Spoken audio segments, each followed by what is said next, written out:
Bonjour et bienvenue dans cette nouvelle vidéo. Dans cette vidéo hors série, nous allons faire un petit focus sur les différents documents auxquels les étrangers ont accès pour séjourner en France.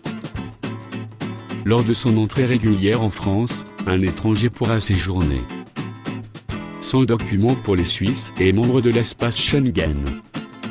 Avec un visa de transit aéroportuaire, séjour de 1 jour maximum, s'il ne fait que transiter en France sur la zone internationale de l'aéroport pour prendre une correspondance par exemple. Avec un visa de transit non aéroportuaire, séjour de la durée du transit, s'il ne fait que transiter en France, avec nécessité de circuler sur le territoire français. C'est le cas par exemple, si un étranger arrive à Paris en avion pour reprendre l'avion au Luxembourg.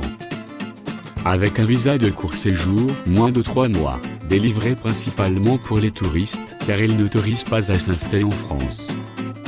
Avec une autorisation provisoire de séjour de 1, 3 ou 6 mois pour les étrangers malades ou souhaitant effectuer une mission de volontariat. Avec un visa de long séjour d'une durée maximale de 1 an, délivré le plus souvent pour les études, le travail ou des raisons familiales.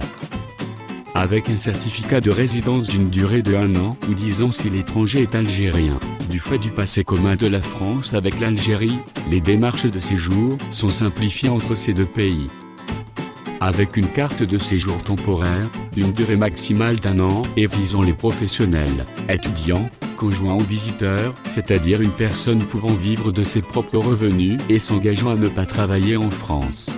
Avec une carte de séjour, avec mention passeport talent, d'une durée de 3 ans maximum, pour les chercheurs, artistes, salariés qualifiés, investisseurs et leurs familles.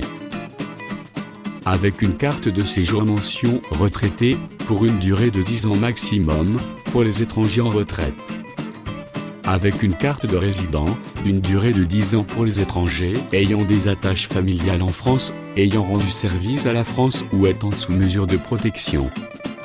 La plupart de ces titres de séjour peuvent être renouvelés ou plusieurs fois. Voilà, cette vidéo est déjà finie.